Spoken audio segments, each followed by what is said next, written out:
Une restructuration ou une fermeture d'entreprise, là, c'est un plan de projet avec un Gantt chart, là, avec tout ce que tu as à faire, mais par catégorie, par groupe. Il y a les personnes impactées, il y a les gestionnaires, il y a ceux qui le préparent, mais il y a ceux aussi qui le subissent puis qui restent.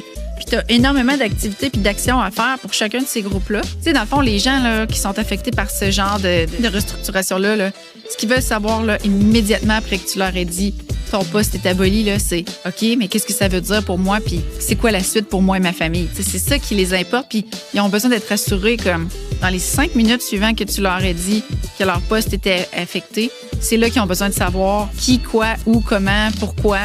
Puis comment je vais sécuriser la situation. Puis le plus que tu peux être organisé, le plus que tu as fait de préparation en amont pour avoir des packages super intéressants avec toutes les informations, les liens, les personnes à contacter, s'ils ont des questions, ben ils vont sentir finalement que c'est pas ta décision, c'est pas toi qui l'as pris la décision d'abolir le poste ou de fermer l'entreprise, mais toi, ce que tu pouvais contrôler en tant que responsable RH pour faire en sorte que l'expérience se passe de la meilleure manière possible dans les circonstances. S'ils voient que ça a été bien mené et géré de manière humaine et attentionnée, ça passe toujours mieux.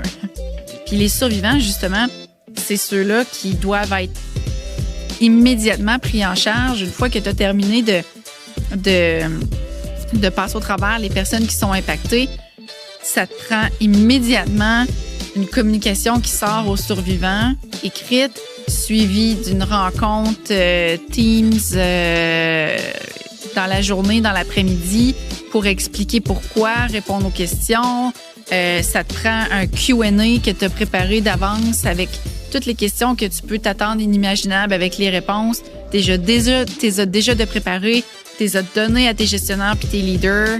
Tu réponds aux questions pendant la rencontre, mais tous tes gestionnaires doivent être équipés avec un package sur les questions fréquentes, les réponses déjà préparées, la nouvelle structure organisationnelle, ça ressemble à quoi, les tâches vont s'en aller où, comment on redistribue ça.